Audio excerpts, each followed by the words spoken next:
who they choose. Tell people what to choose. Mo wá tag ẹ, mo wá ní so you page yìí mo gbé lọ. Ẹ fi jòsí lọ́kàn balẹ̀ jẹ̀bi jòsí ti sọ̀rẹ́ndà fún yín ó lóun ṣàṣìṣe ni so kí lẹ tún fẹ́ báyìí èèyàn wá èèyàn tó ga o.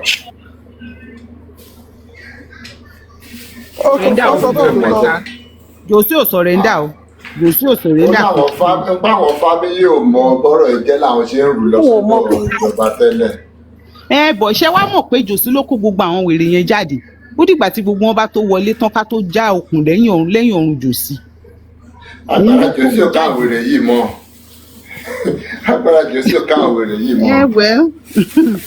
Ìyẹn ò ká wà òun ló ṣàkó wọn jáde so under orúkọ yìí under orúkọ Jòsí ni gbogbo wọn fi ń jà náà so nǹkan tí Jòsí sọ fún ìṣẹ́ bá wá rí wọ́n lè lóun náà ṣe 7 days prayer kan tí lẹ́ẹ̀tì bá fi máa parí sí. Ó kúkú tún lè jẹ lọ láti rẹ̀ àwọn alárùdálẹ̀ pọ̀ lórí TikTok wọ́n á bá tún máa dáwó.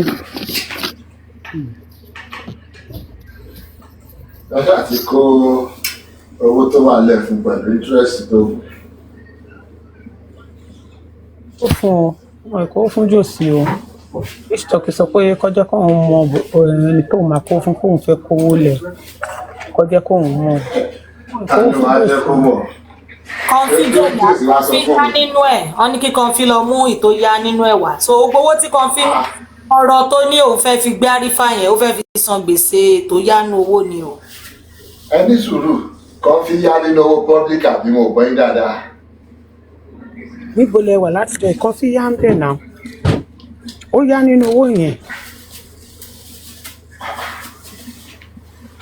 Kẹjọ kí ló fi ṣe everybody bí ráyè bẹ̀rẹ̀ lọ́wọ́ ẹ̀. Kéèsì tó ń tọrọ kéèsì ọba petition náà ó jẹ́ ní láti gba lọ́ọ̀yà tó nǹkan tó sáré pè wọ́n tó tọrọ owó fún Hamza Pẹ̀tàṣẹ́ ẹ̀gbọ́n gbogbo ilé ìtẹ́lẹ̀ ni tó wá sáré pè ó tọrọ owó ó pe ìṣọ̀ àbí pọ̀kíyọ̀ pé ìṣọ̀ kìbáyọ̀ gbogbo wọn sọ wọn fi wá yánu owó tó wà nílẹ̀. Ẹni mọ̀ pé tó ti yáwó yẹn mo rọ̀ bóyá àwọn kan náà ní ó yáwó lọ́wọ́ ẹ̀ tó dẹ̀ lóhun ti sọ. Irọ́ lẹ́gbẹ́ àtẹ̀tẹ̀ wá gbọ́n sí pé inú owó DNA ni a kò ṣe personal money. Wọ́n ṣẹ̀ wá tú wa wọ́n ṣẹ̀ já wa sínsìn pé owó DNA ló yá o no be personal money. So olórí burúkú Kọ̀ǹfì ló ti ó di justice látọjọ́ jẹ́. I'm telling you. Òun ló jẹ́ kó máa kanra sí bullying so that wọn ò ní rójú ráyè béèrè owó lọ́wọ́ òun. Ló ṣe ń wá bullying èèyàn tó máa bullying nǹkan tó ṣe ń ṣiṣẹ́ ṣe nìyẹn. Ó ti wá ṣiṣẹ́ ṣe tán sí. Tẹ́bá rí Mr. wọ́n jáde lánàá.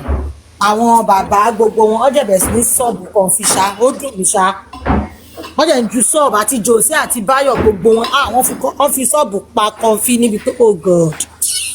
Ṣé ti wá sọ Kọ̀ǹfì da anti-justice ni? I'm telling you anti-justice in fact wọ́n ní àwọn nǹkan Jòsí ní àwọn ìwà téèyàn míì wù ń ta táwọn ọmọ ẹ ò lè rí kó ní wọ́n dùn làwọn èèyàn míì wù lórí justice. Ṣé tó bá dojú ẹ̀ báyìí tó bá kọjú ìjà sí Kọ̀ǹfì àyòkù ń kọ ṣé kò ẹ bá máa come to arrest you àbí kílẹ̀ tí. Lẹ́yìn àtàwọn ọmọ ogun nǹkan kí ni ló máa ká. Ẹ wá wojú fóònù mi ẹjọ́ yìí wọ́n rí ọ̀sẹ̀ wà bẹ́ẹ̀ ní àfà kí ni decision ẹ máa jẹ́. Àwọn warriors yẹn. Sámádì dé jà fún Kọ̀ǹfì ni àbámá fi sílẹ̀ kó dáràn.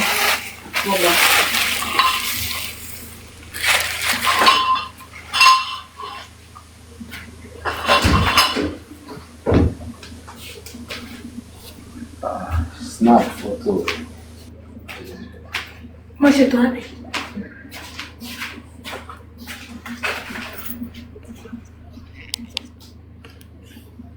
So, ó jọ báwọn èèyàn fẹ́ ká jà fún Kọ̀ǹfì nìyẹn lọ́wọ́ àlà. Wọ́n á sì ní ká má jà fún kó gbógun lọ. Kò sí.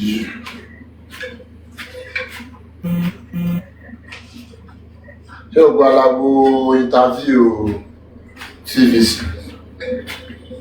Bẹ́ẹ̀ á wo ń bì báyìí. èèyàn kan ló sáré wá sọ fún wa so àsáré stream. Not more like it's more like journalists. Because at least those three people, they're supposed to be journalists. If I'm to rate their program, whatever they want to call it, discourse or analysis, the problem I still keep having with, and I think it's becoming popular with every aspect of that country, Nigeria. People are they're not diligent enough.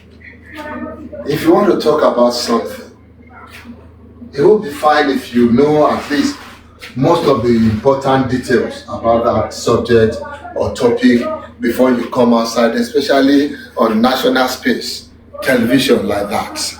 Before you talk about rate their program, yes, I'll give it a 90, their points, most of the time. But it looks like they are still getting some facts wrong, some things wrong. Yes, we might not want to pick on everything they are saying, but there are some parts of it that it's just like a getting a lot of official analysis and me.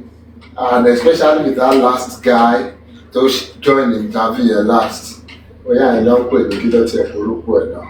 I don't know. Yeah, looks like it's just our TikTok show, our Joseph Aloba sympathizer, Lojasi, or it's just a terrible person personally, I mean himself. Because his own take of the issue is more like anybody, but yeah, I don't know. It's possible because to say something bad for real, or it's just been unfortunate in his life, and I don't mean it in a bad way. I just feel like he has only some kind of horror about him, like he's pissed off with something, but then it's not about the real matter on ground. Because I heard him saying, recently our more illegitimate children, unlike Ibaya and Babawa and all that. But then there's no facts to back that. And you can't come out as a journalist making all these declarations when they are not fact-based. So where's the fact? So recently, gbogbo gba tí DNA tí sí ń ta àwọn àlè mélòó ló wà ọmọ àlè mélòó ni ọmọ tó wà. Where is the survey to say it was not rampant there? Because yes, people know that before you know it, under 1 month you can get a DNA test done and confirm if this child is legitimate or not. So maybe that is even is a deterrence to a whole lot of people from having this, in quotes, illegitimate children. Back then, I was thinking, Baba is a fair female. We go yam or your man, I'm a mocon. Only what to bad dagba. You love is up where a little battle. One no more labor new tea dagba. They have to wait to kill a come and head dagba. Kill it to breast in the down. Got to share breast in the one down. But that bomb man, one big on be. But this day, immediately I need to come and dagba. Tabari le femo. So I'm just digressing that. That guy is speaking out of pure ignorance. And I think he's Joseph Aloba sympathizer, but could they be so do that with the way those ones, because they've started the program before him, they've done the analysis, and he wasn't really ready to go against them that much. But they gave some pointers about this whole thing, that the problem we're in currently is man-made. It's not a problem that just happened from maybe just mohbad time. Yes, let's say mohbad's death is something out of anybody's control. The things that happened after that, all the events after that, they were man-made. And to put it rightly, they are Joseph Aloba made. Not just man-made, Joseph Aloba made problem. Starting from the burial, the fast burying that boy already, starting from there.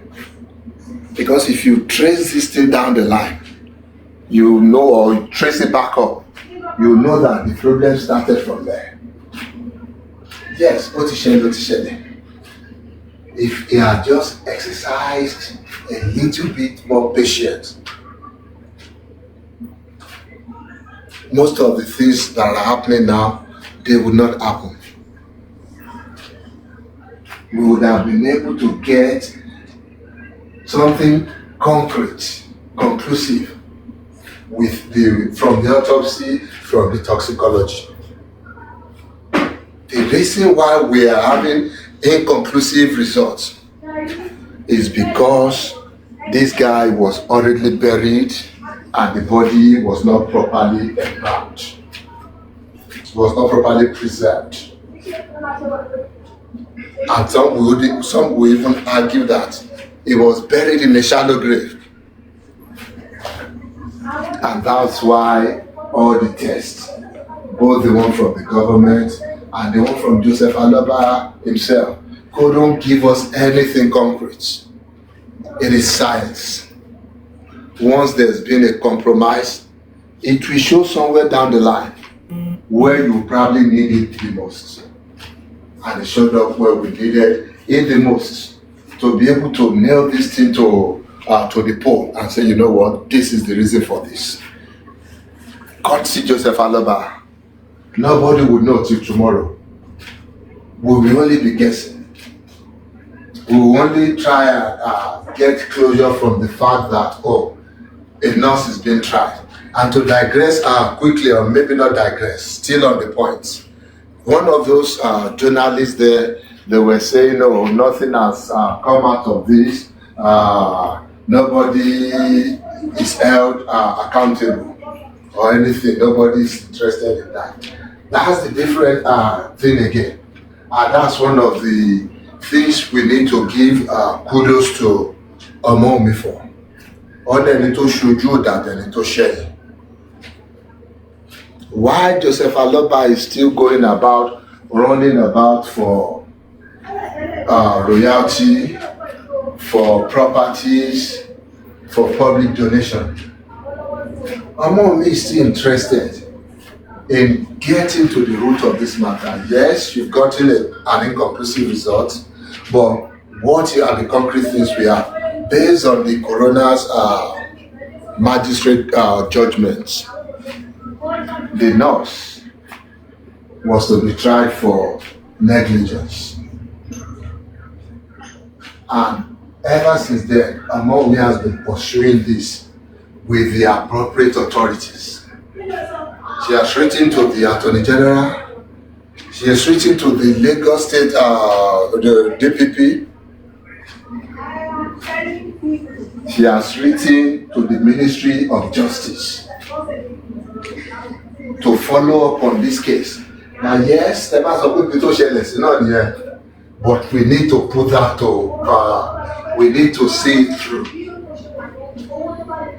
While Joseph Aloba is busy gallivanting, siphoning public money fund, Omomi is busy engaging with the authorities to say that, yes, the nurse is properly prosecuted.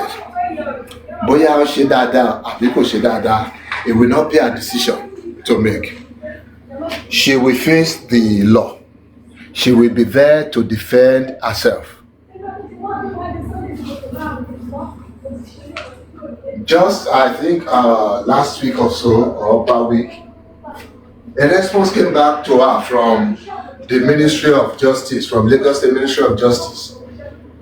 Because she was beginning to get weary of all these delays, this back and forth. She had to write to them now, what is going on this case? I'm not hearing anything about it.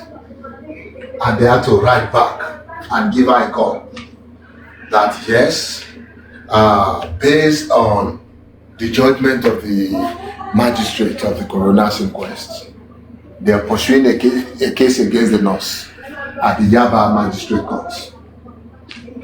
And I think the next adjournment is sometime in April 15 or April 3rd. I can't clearly remember now. And that is the disposition of somebody who is interested in finding closure for her husband, in finding closure for her son. Because at some point in time, the son, Liam, is going to ask that what happened with the issue of my dad. And at that point, these are the things you'll be able to tell him that yes, this and this happened, but I was able, with my limited capacity, against all odds, I was able to push for the prosecution of this person that we considered was negligent in this case. I would not what can come out of this, because of course she will have to defend herself, she will have to explain herself. Maybe from this explanation, maybe from this trial going on, maybe some other truth will be revealed. Who knows?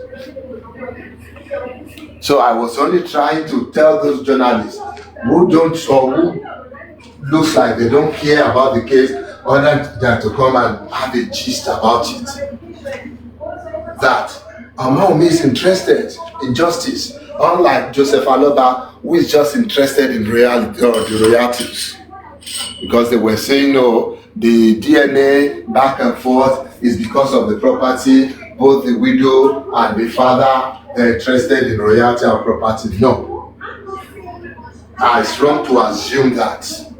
The reason why our mom is now interested, has been interested in this DNA ever since Joseph Aloba raised the issue, was to clear the doubt in people's mind, to find a closure for every their family member who are truly interested in justice, and to also show to everybody that she is hiding nothing.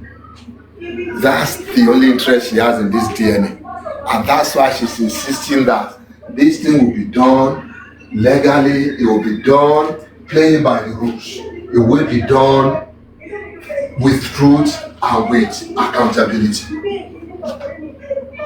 Unlike Joseph Aloba, who has been shifting goalposts since the inception of this DNA saga. We all know how many lawyers he has changed since. We all know everything, all the tactics, all the dirty plays he has made since the start of this DNA saga. And if not for the determination of Omomi to see this thing pursue to a logical conclusion, Joseph Aloba would have had his way. But because you have somebody who is resolute, somebody who will stand, even if it means I'm falling to arm's way. She's standing that, you know what, we'll do this thing right. You want it, we'll give it to you, but the right way. So she has nothing to hide. Just reacting to the interview there, maybe the discussion of those journalists. It appears they don't know much about this case. They just got some cut and paste from some newspaper and they're looking like the expert on this case. So the DNA for Joseph Aloba is a way of him trying to still keep his stupid followers in the public, especially on TikTok, still keep them to be invested, continue to swap them of their hard-earned money, or maybe it's not even hard-earned anyway. You will never can tell what these people are doing to make money, because you'll be wondering how they keep donating to this foolish cause, stupid cause, and up to now they've not woken up Yes, they wake up from their slumber, and before you know it again, they fall back into this deep sleep of stupidity. So it's a way of keeping them engaged. It's a way of distracting them from the main thing, distracting people from his failure as a father. He failed to protect this boy while he was alive. Even now that the boy is dead, he could not even protect the boy's legacy. And that is what Joseph Aloba is distracting his stupid followers from, and trying to distract well-meaning public from. But somehow people are seeing through this. Imagine somebody insisting that you will not bury your son. Not like he has the power to really stop the burial, because that's a discussion for some other time. When the time comes, the choice should be taken out of his hands eventually. It's just that sometimes you have to choose your battle, you have to choose your fight, and you have to have your priorities right. When the time comes, gbogbo nǹkan tó rọ̀ bí òun ní decision láti make yìí á ká lójú ẹ̀. So for those journalists, please, ẹ kàn máa bá gbogbo àwọn sectors wa lórúkọ jẹ́ ni. Tẹ́ bá lè ṣe quick 10 minutes, 20 minutes research on a case before you come on live on air to come and speak about these things. It adds to you, it takes nothing away from you to spend 20 minutes to research about these things, to ask questions, so that when you come on live, you know what to talk about or you know what to refrain from. So they're not both chasing royalty. Yes, Joseph Aloba is chasing this money. What is sure from the beginning. And I think the second guy, not the anchor of the program, he captured it well in his opening statement. That ọmọkúta ìkù ó ti ń wọṣọ ẹ̀, ọmọkúta ìkù ó ti ní kó gbé mọ́tò wá, ó ti ní ibo lè àwọn wà, ibo lélẹ̀ wà, ó fẹ́ kó pín eléyìí, kó hand over everything fún ẹ, kó ṣe kó lé justice, kó fi family problem ẹlẹ̀ fún ẹ. He told Falana that directly, that justice ikú tó pa mohbad lòun ní lòun rán wọn, kó fi family, kó fi kíní òun lẹ̀ fóun. That guy captured it well in his opening remarks. So what Joseph Aloba lé láti ilẹ̀ nìyẹn. Every other thing was more like incidental. Gbogbo àlọ sí kóòtù lọ́jọ́ kó wáṣọ àdúrà yẹn, so fóòmù mọ́ọ̀dì kó dàbẹ̀ nípa ní ọ̀kan níbàdí wa. Gbogbo yẹn incidental happenings ni ó kọ̀ ṣẹlẹ̀ láàrin ọ̀nà ni. Nǹkan tó ń lé gangan ló ti jẹ́ kí everybody mọ̀ yẹn. Ma? Ẹni kò so fóòmù báwo ló sọ. Àṣẹyìn ò rí díẹ̀ mo gba inquest yẹn ni.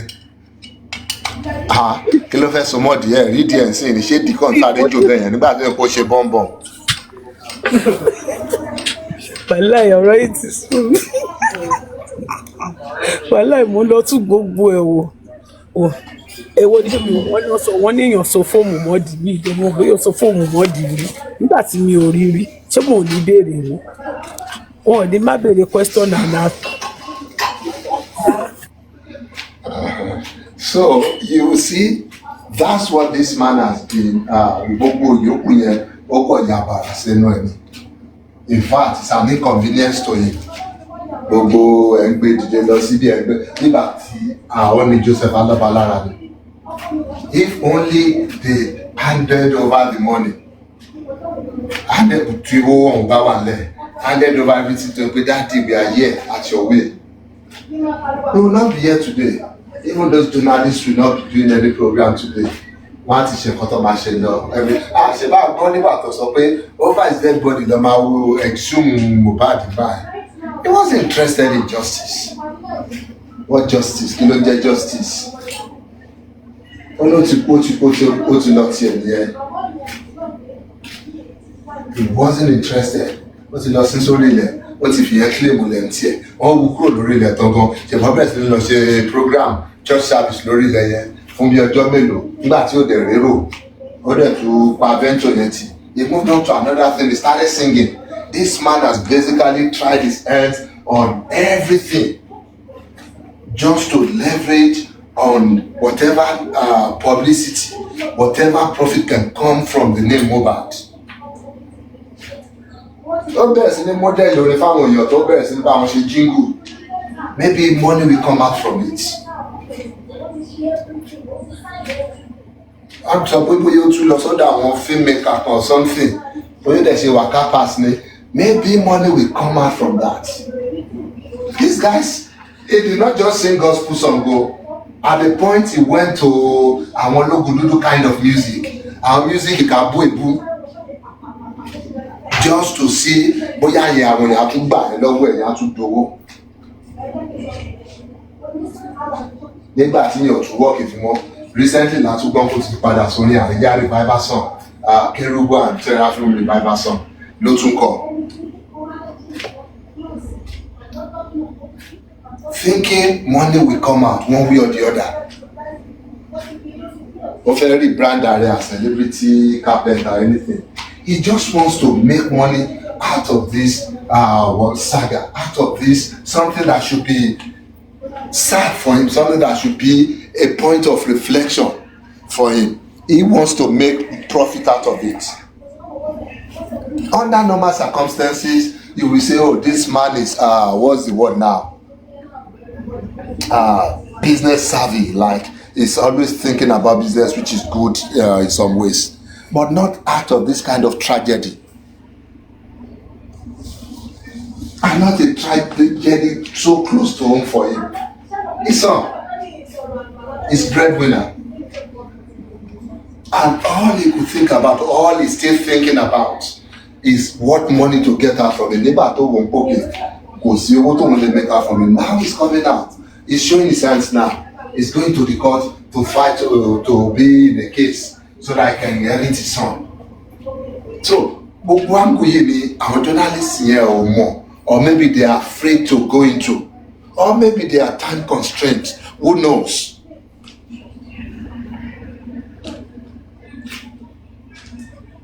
Otherwise, if you're talking about the whole saga and you've mentioned what fetched DNA because of royalty, then you should maybe just go a little bit deeper and go explore everything. Explore everything to the point where to think pan lawyer here and there. And where we are even having it on good authority that our rival, the same people the mohbad cried out about, that these people are after my life. If anything happens to me, you should hold this set of people accountable or responsible. These are the same people funding his legal battles. Legal battles to Fenwara Kobara Isinwe. Or boy out there, because you start to wonder. Did they push him into all this gutter? Yes, maybe it's greed did the half of it. And now you call him maybe greedy. So they should spend time talking about this thing if you want to talk about this issue. And not just don't just simplify the issue and make it look like, oh, it's a fight between Mohbad's widow and Mohbad's father for who wants to get royalty or something. No, that is not what this is all about. The battle is a fight for the wife trying to protect the legacy of her husband, of her late husband. And the father is saying, no, we will destroy everything. We will pull everything off. We will take it out brick by brick and demolish the house. Not physical house. This legacy is built. Yes, go to imagine people built here when he was alive. But legacy to death here to bring about. You see a father fighting tooth and nail pé sẹ́ ọmọ yóò ní wá àwọn ọmọ ìjẹ́kẹ́ anybody recognize the legacy ọmọ yìí. I will destroy it because at the end of the day, Leah is the embodiment of mohbad's legacy. Whatever achievement, whatever name, whatever money, whatever fame, if you want to put all that together and call it a person, you call that person Leah. That is mohbad's legacy. But now you see a, in quote, grandfather that's all out to destroy that. A grandfather that will sit in the midst of discomfort, in the midst of people who are saying bad things, people who have lost all sense of decency, all sense of humanity, and can speak so violent evil of an innocent minor. And you see the father sit or call those set of people his friends, and is comfortable in the circle of people like comfort. Listen to me. This child abuser, you will see such a kind of father sit in the midst of grace. Láàrin àwọn coach àbí whatever tó bá pè this useless good for nothing so-called elders. Yes, let's admit these people have been unfortunate. Ayé tí wọ́n ti bàjẹ́. I think they should learn from their own life. Láti fi wò ó òkè kí làwọn lè contribute to society. Káwọn gbà pé life táwọn ti bàjẹ́ àwọn ní ọ̀pọ̀ táwọn fẹ́ ṣe mọ́. All these lady coach àbí madam coach àbí Mrs. coach or whatever they call them. The Gurexes, the Confis, the 80s, 70s, the J-Babe and the rest. Yes, let's admit it now. There's no point trying to dignify it or trying to make it look fancy. They have no life. Their time is gone. They've wasted their youth. Now they're living in misery. People like that should have some kind of moment they can sit and have a reflection. And yes, at this point, what can we do to help the society? We've wasted our time, we've wasted our useful years, we've wasted our precious moments. Even on their own children, they cannot even point out anything good. So people like that should now sit. And even if they cannot offer any help in this justice, and they cannot offer Joseph Aloba any help, except their blood money they have, you would assume that people like that will sit down and think of an ingenious way, or maybe a simplest way. Yes, for example, they will do something concrete or something, what's the word now? Something fancy to do for the environment. This set of people could just decide, maybe you know what, donate our fish farm. I think one way or the other, they have contributed to the society. If that's what their life will amount to, someone somewhere will appreciate them for it. Because you will see these people sitting down and they're doing nothing. They're just occupying space. They speak and all that comes out of their mouth is total rubbish, nonsense. So, kilo fi wúlò. Kọ́ wá fish farm kọ́kọ́ kóra wọn lọ síbẹ̀ pé ẹ fi wá ṣe nǹkan tó bá wùn yín. Ó jẹ́ pig lọ máa lọ wọn tó máa fi wọ́n ṣe feed for pig or something.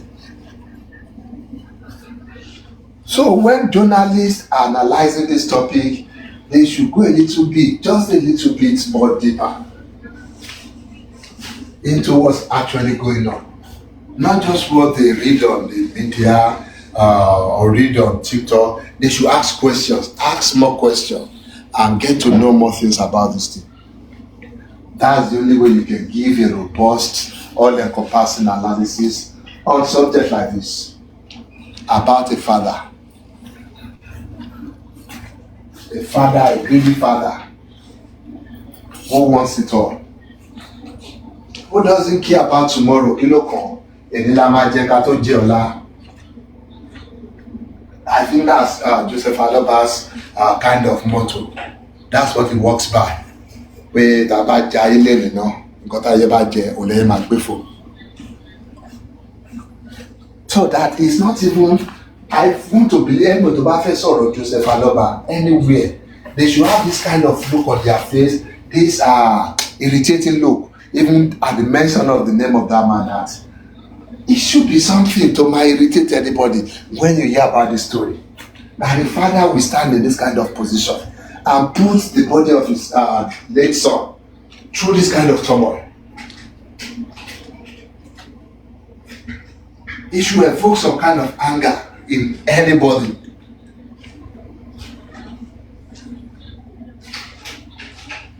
But then, it says so much about who we are as a society.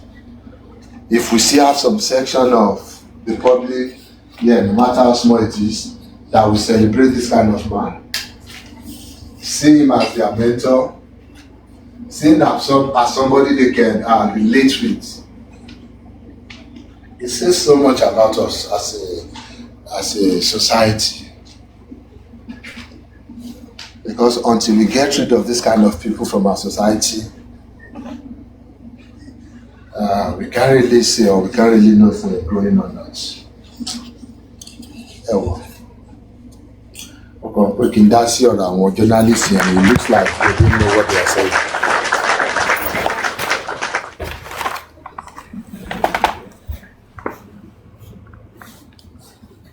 Yeah, fearless.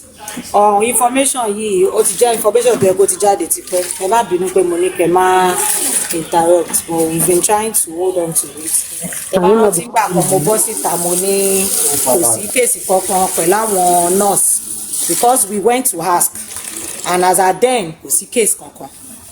Ẹ̀bọ́dà pé mo sọ́njọ́ ẹ̀ mo sáré ṣẹ́nu kò táwọn èèyàn ń béèrè pé why pé ṣé wọ́n ṣe kéèsì ni. So ọmọ mi have been asking and I feel like káwọn èèyàn lè understand kó má dà pípé pọ̀ àkọ̀dá kẹ́ má bínú ìyá mi so that we don't interrupt ẹ̀jẹ̀ tí mo pọ̀rọ̀ Mr. Python wọ́n máa fọgbọ́n fọ̀rọ̀ gbìyàn lẹ́nu àmọ́ pọ̀rọ̀ òótọ́ ọ̀rọ̀ wọn bí sọ èmi ìmọ̀ bí wọ́n ti rí gbogbo àwọn unfortunate kìíní kan ṣé nínú mẹ́sẹ̀gì ta ní kẹ́ wá pass náà lẹ́tí rí gbogbo. wọ́n ní fóònù mo kọ́kọ́ rò bóyá fóònù wọ́n ní báwo lọ ṣe máa níyàn fi fóònù sí di fóònù ní ìwọ́jọ́ ti dé bẹ́ẹ̀. So ọmọ mi have not been quiet and àwọn àti àwọn lawyer they've been writing to know ṣọmọ ìgbà táwọn yẹn jáde ọmọ mi show up in the court we've not been seeing you kíni kí là ń sọ bí báyìí pé tó bá need ọmọ mi they will call for her ẹ̀yin gan ò béèrè information tó bọ́mọ mi gan ṣe ń béèrè information but that is how we roll it here we just keep quiet and watch them do their rubbish wọ́n máa ṣe bí olóòtú lọ táwa ń ṣe àwa ò stop ẹ̀ gbàtọ́jọ́ ti sá láti gbé síta lé ní mo ṣe rò pé kán jẹ́ ká sílò rẹ̀ lọ́wọ́ interview ọmọ àti ìgbà máa ń ṣe interview yẹn mo pè wọ́n so ìrora àpọ́nà wọn ń sùn pàtó pé nípa àmúnẹ lọ sí TVC ó yá pé ó ní nǹkan bẹ́ẹ̀ o mo jẹ́ tí wọ́n pé tán bá wò ó máa trigger ìbínú wọn so that's fine so mom me have not been quiet nurse ọmọ mi come to the court ọmọ mi is running from the court wọn kàn fi yẹn sàkámà jẹ àwọn followers wọn ni there had not been any time tọkọ ọmọ mi wọn bá pè ní ìgbèjègbè àbí báwo lọ máa ń sọ bọ́ pé ó máa dáhùn ní gbèjègbèjọ ọmọ mi has not been running àtòwọn àtàwọn lọ́ọ̀yẹ̀ gbogbo ibi tí wọ́n ti nídìí wọn lọ́ ń lọ wọ́n jẹ̀ lọ́ ń present ara wọn bẹ́ẹ̀ so gbogbo àwọn ọ̀rọ̀ tó bá ti sọ fún pé ọmọ mi ò wá wọn ọ̀rọ̀ ọmọ mi ẹ má dá wọn lóhùn ẹ trust ọmọ yín o ó ń wá justice for pẹ it's not until she come to public and be shouting mo ti ṣe lè kí ni bàbá ṣe bàbá ń lọlé Naira Marley ọmọ mi ń wá justice bàbá ń lọlé Naira Marley fún property ṣé ṣán wáìnì ni àwọn lè máa wáìnì wa náà bọ̀ àwa tá a mọ bọ́ ṣe ń ràn á kò máa dákẹ́ a máa wò wọ́n àwọn òpònú tó bá ń tàn kó máa tàn wọ́n. Mr. Python mo ní kó má yẹ pé ẹ fẹ́ ká play recording ní àárọ̀ yìí ló jẹ́ kẹ́ wá torí mo rí pé gbé ní kán sáré lọ play ẹ̀ báyìí lẹ tẹ̀ sí mo ti wò pé ẹ̀gbọ́n ẹ̀ ti wá stop wa pé tó bá ti ní ẹ mọ́ play ẹ̀ o I don't know maybe that's the reason why ọ̀rọ̀ tẹ́ gbọ́ ló jẹ́ kẹ́ ẹ wá tẹ sit. irú ọmọ wo ń pé ọjọ́ bẹ́ẹ̀ ni pé bóyá kò sí discussion lẹ̀ ní Oh, okay. ẹ ṣe ń wá recording tẹ fẹ́ play lọ́mọlọ́mọ tó kàn káàtì cruise ẹ̀ ó kàn ṣeré tiẹ̀ ni ẹ̀yin jẹ́ wò kí lẹ̀ rí kọ́dọ̀ ọmọlọ́mọ fún. mo pẹ́ gbọ́n ẹ̀ wá gbé ìjà ẹ̀ ní sẹ́ẹ̀. mo pẹ́ gbọ́n ẹ̀ wá gbé ìjà ẹ̀ níta kí ló dé kí ló ṣẹlẹ̀ kí lẹ̀ rí kọ́dọ̀. ṣé ká tún máa record ara wa ni? ènìyàn burú mi ò jẹ́ ní kẹ́ lọ gbé chrome private o mo rí tẹ́ sọ pé ẹ ti lọ gbé chrome private kan lọ máa wò ó ẹ jẹ́ ká máa respect opinion ọ̀dọ̀ ẹ̀ náà kò lè máa control wa though but then tí ò bá fẹ́ ẹ jọ a sọ ẹ tún lẹ ti lọ gbé chrome private kan lọ wò ó kò yẹ kẹ́ ẹ ṣe bẹ́ẹ̀ o. ṣèbí tó bá ní ká má play ẹ̀ ṣé kò yàtọ̀ síra wọn àti kí ló dé báyìí fẹ́ play ẹ̀ fẹ́ ká gbọ́ kí ló ṣẹlẹ̀ gangan ẹ fi wọn dábàá ní play ẹ má jẹ́ kán play ó wà òkè bọ̀ pé ká má tún lọ gbọ́ níbi tó a bá ti lè rí gbọ́ ẹ fi wálẹ̀ o ẹ fi wálẹ̀ o. kò sí tó kàn ẹ́ àwa máa gbọ́ ìwọ ṣáà má wọ̀ mí èmi kan ṣáà má ti play ẹ̀ ni wọn ò ní play ẹ̀ ẹ má play ẹ̀ o. It's fine. ẹ má bínú ṣáìbò nǹkan kan lọ́wọ́ Mr. Fata so wọ́n pé ìgbà kan sọ̀rọ̀ ṣẹfẹ́ sọ nǹkan ni ó yẹ sọ̀rọ̀ yẹn. no mo mute fún yín ni torí wọn ń pariwo wọn ṣó ní bíbá. mo rántí pé ìgbà tí kẹ́kọ̀ọ́ mo mọ̀ pé ẹ ti sọ kínní mọ́ inú kínní ok nígbà tí wọ́n sọ ọ̀rọ̀ kí lórúkọ maxwell náà tí gúrẹ́ ti wá sí ọ̀dọ̀ supervisor so this is what nǹkan tó jẹ́ kó believe mo kàn sọ nǹkan tó jẹ́ kó believe mi pé aristocrat sọ pé ibi tóun ṣe finding tóun sí wọ́n ní pé jòsí ló ń delay nítorí pé ṣe rántí pé wọ́n ní wọ́n fẹ́lẹ̀ ṣe petition ní tọkọ sí DPP nígbà yẹn ṣe rántí tí ó fi sọ pé wọ́n ẹ̀kan ṣe yọ àwọn tó pé tí wọ́n mọ àwọn tó wà nínú ilé tí orúkọ wọn ò sí lára list ṣe rántí ìgbà yẹn wọ́n ní jòsí òfin tí jòsí kọ lẹ́tà sí ṣé court ní àbí DPP pé sorry mo wà muted ó dà pé mo gbọ́ ṣò yẹn fearless tí ó sọ pé ẹni torí jòsí appeal. Yes, God bless you. God bless you. Okay. Yeah. Pé tọ́lú fi appeal pé so that is the reason why tí wọ́n ṣe tí move on lórí appeal. Yes, appeal. There is no appeal. So no. Grexy Aristocrat was asking Grexy pé there is something that is delaying it. Aristocrat is now saying Aristocrat náà tún wá ṣe bẹ́ẹ̀ pé òun lọ find out pé àpíìlì yẹn ló ń dá ẹjọ́ yẹn dúró pé torí ẹ̀ lọ ṣe náà tí lọ dá ẹjọ́ yẹn. ṣe ti gẹ́ẹ̀tì nǹkan tí mo sọ. mo gẹ́ẹ̀tì ẹ̀ mo gbọ́ ṣò yẹn lọ́jọ́ yẹn it's just when you see ignorant people because I don't know somehow somewhere I still want to give some form of regard to aristocrat, otherwise I would have said ignorant fools. When you see them having this kind of discussions and you'll be wondering where they are making things up from. Number one, there's no appeal stopping anything at all. Whatever appeal, even if there was any appeal, it will have no impact on the case tí DPP tí tó ti charge sí court on ṣe lọ́wọ́. The appeal is saying kí ni ó ti ń pè coroner's inquest kò tí ì decide àbí DPP lọ yọ èèyàn kan kúrò nínú case where there has been nothing from coroner's inquest. But eventually coroner's inquest concluded, and from the conclusion the only person they indicted directly was the nurse, and they recommended her to be tried, that charges should be filed against her. That was contained in the recommendation of the coroner's inquest.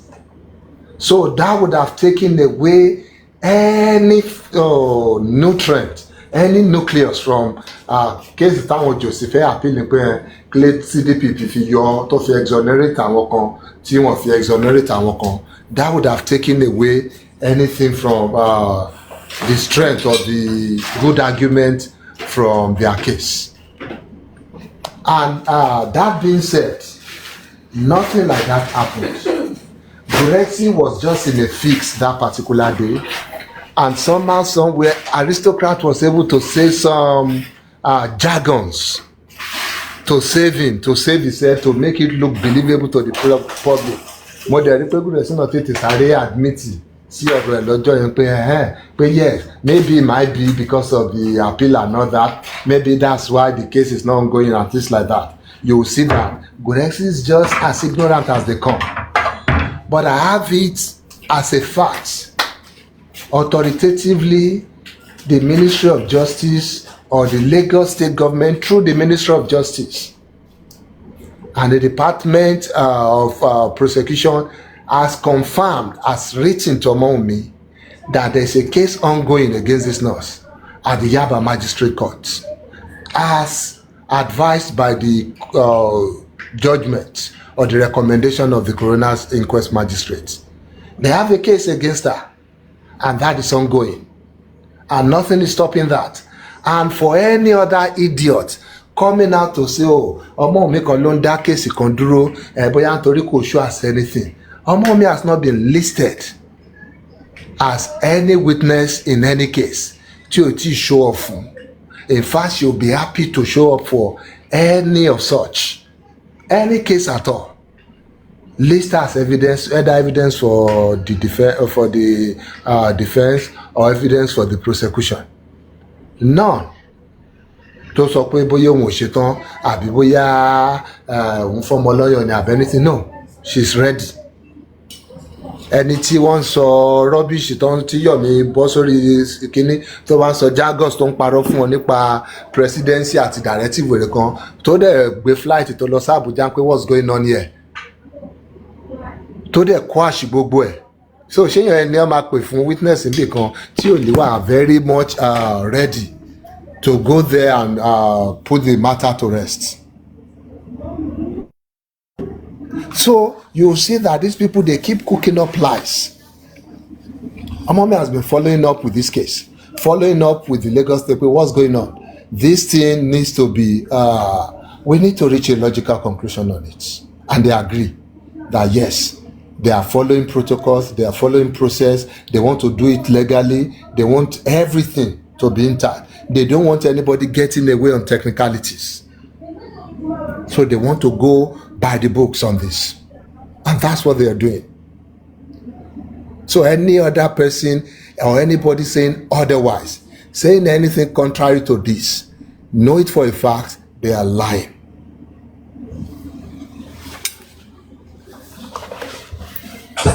Sátẹ́nì ẹ̀dẹ̀bà pàtẹ ó dẹ̀ dùn mí pé practice sùn ṣá. Ẹ má bínú mi o. Yẹ ó máa gbọ́ lè kó gbọ́ lọ́la. Ìkọ́ tó yẹ sọ́kọ̀ òun sí wájú náà nìyẹn pé a máa ń fáwọn ọlọ́tẹ̀ tí. Tẹ bá fẹ́ with evidence, we respond everything. Àkọlé àwọn òun ṣò kan ni. Ẹ lè rò pé má rò pé bí wọ́n pa á. We responded to her last week. And the case going on and everything. We have it. We have the copy of the letter of the response from them. God bless you. Wọ́n jẹ́ sọ pé wọn ò tí ì ní ìdẹ̀. Òun tún béèrè pé ṣe ní ìdí mi ni wọn ò ní ìdẹ̀. Tó bá ní ìdẹ̀, wọ́n máa kọ́ ọ̀fun.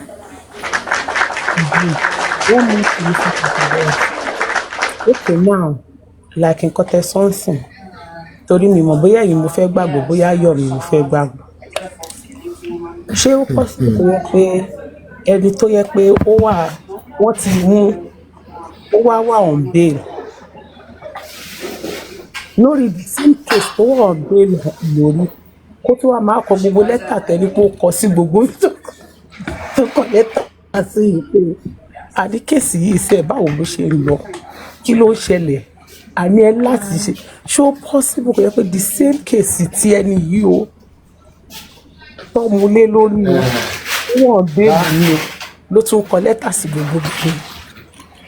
That's why ẹ bá rí pé recently I don't even pay any attention tó bá ti sọ̀rọ̀ Yomi because as I suspected it earlier on that this guy, there's something wrong with him upstairs. So tí ẹ bá wá ń bá ọ̀bọ jáwúrà most of the time èèyàn náà máa ní láti check ara kan tó ìjọba ẹni pé mo máa ń ignore Yomi sọ báyìí Yomi ṣe báyìí I try to ignore it because he's a buffoon, he's a fool, he's you can't even call him a comedian because comedians they still pull off something, you know, something decent, they crack their brains to come up with something to make people laugh. He's a jester. I think that would be the right word. Yomi is just a cheap jester. He comes online, throw his bomb around, say stupid things, and expect people to contribute money for him. Sadly, it's working for some people because somehow some people are still funding this stupidity.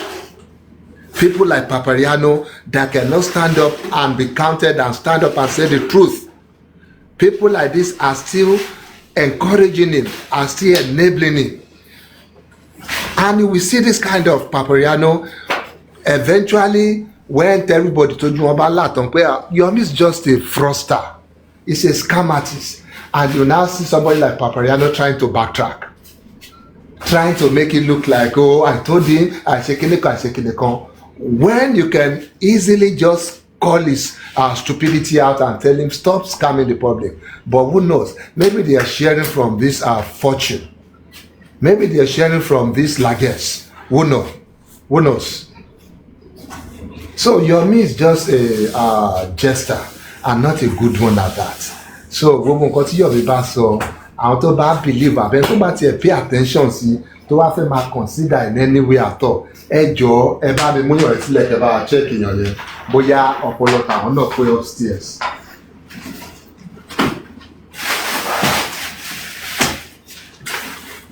Mr. Pythagoras ẹ̀yin ọ̀pọ̀lẹ̀ ti gbọ́ yẹn wọ́n ní Yomi ò ṣe comedian wọ́n ní jester.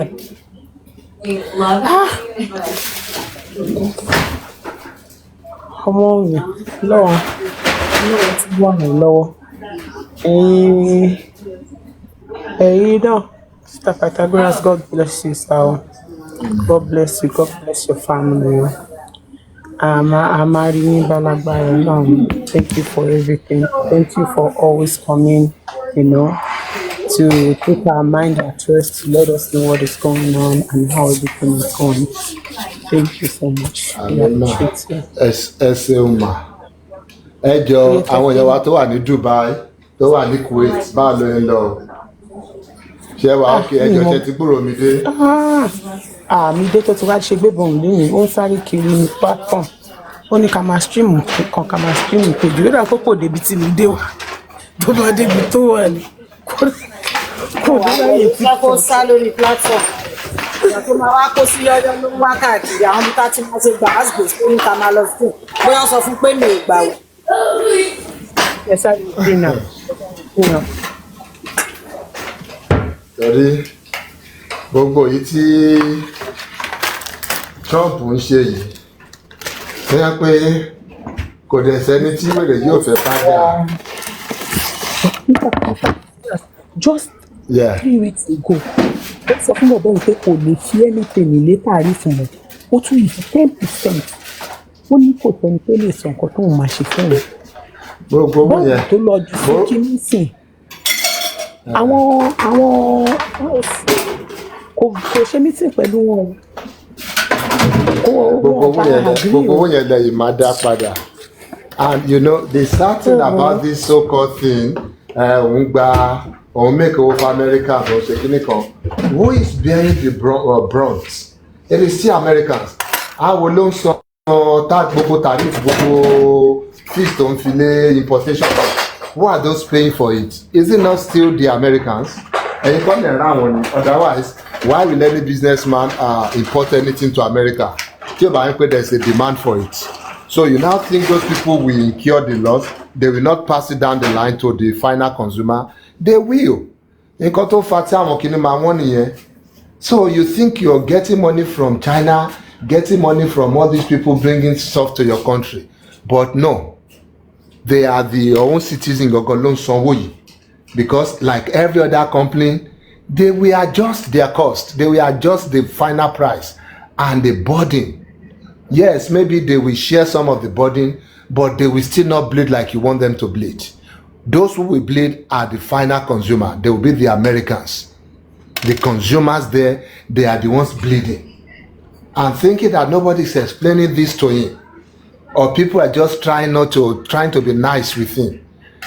It shows a lot about that country, and there used to be a time we have respect for that country. God.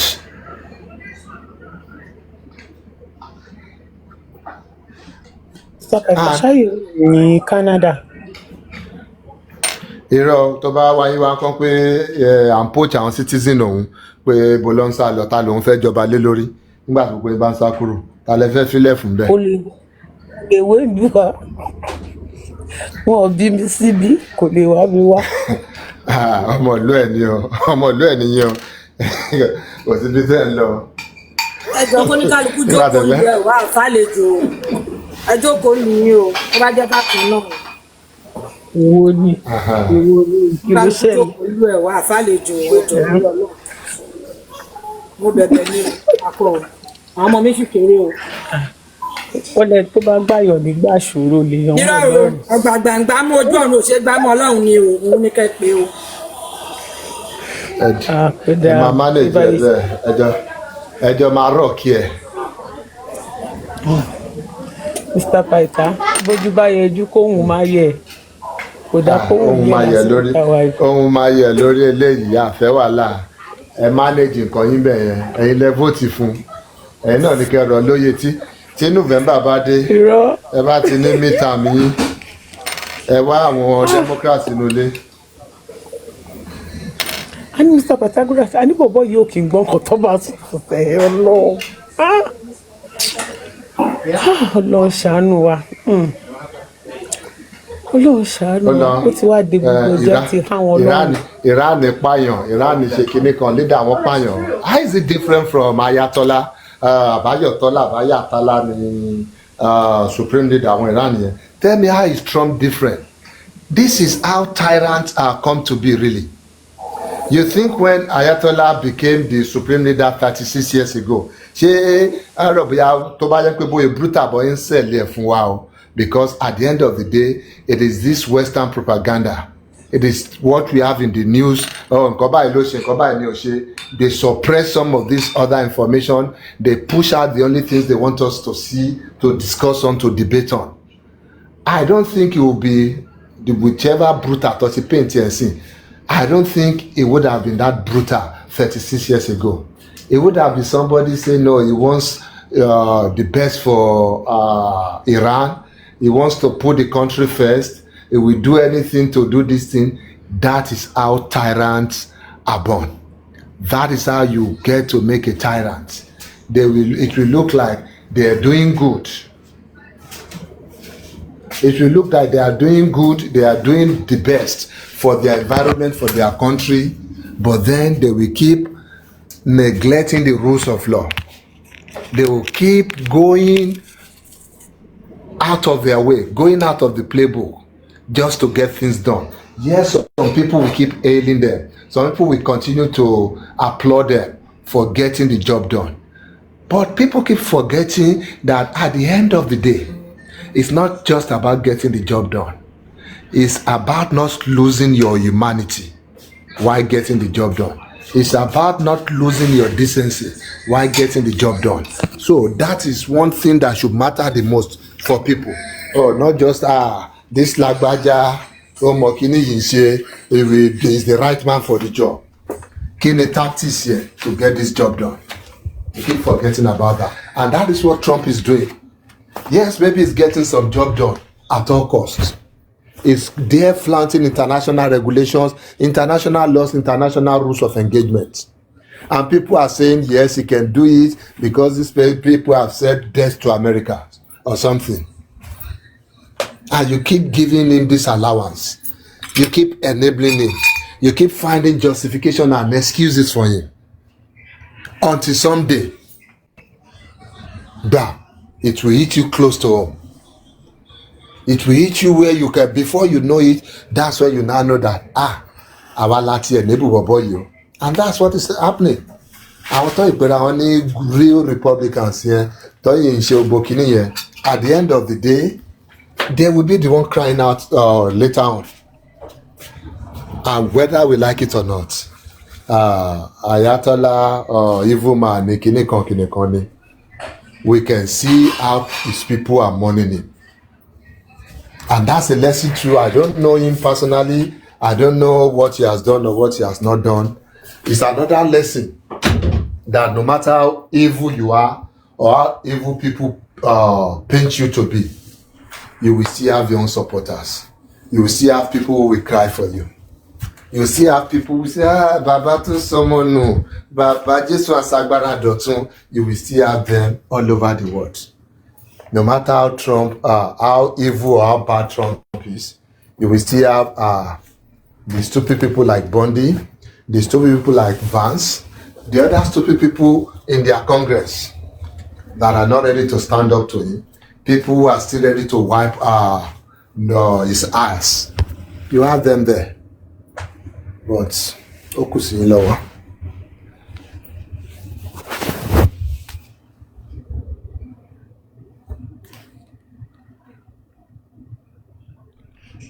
Ló ṣe ẹ̀tọ́jọ́ mẹ́ta tí mo rí ti Magambi. I'm looking for the house. Ó dà pé gbà tẹ bẹ̀rẹ̀ ọ̀rọ̀ wọn lọ́yà lọ yìí o, wọ́n sì wà ń bí láìpẹ́ yìí o. Wọ́n wà ń bí tẹ fi wọlé náà. Ó dà pé kí wọ́n kàn excuse gbogbo yìí ni pé ẹ ṣọ́ra yìí. Okay, mo ti gbàgbé. Àwọn ló ń jẹ́ àtọ́ba tẹ́lẹ̀. Yes, now. Yeah.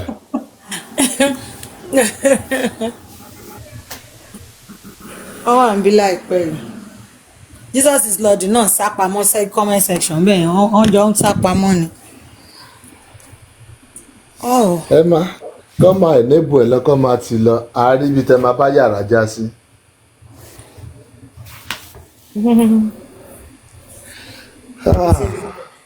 Ẹ wá Jesus is Lord ṣé Trump lè vote fún yín. Tẹ́lẹ̀ nǹkan. Kò lè gba gé láyè, kò lè gba kọ́ṣẹ́yún láyè, kò lè gba kíní kan láyè, gbogbo yẹn ni àwọn ṣe vote fún wọn. Are you kidding? Come on now. Mi mọ̀lá mi tiẹ̀ mọ̀ wo Jesus is Lord tẹ́ bá rí mi tẹ́ bá tàgì mi àbí tẹ́ bá kí mi tí bá mú yín. Ẹ máa rò bóyá ojú bí àyè lọ.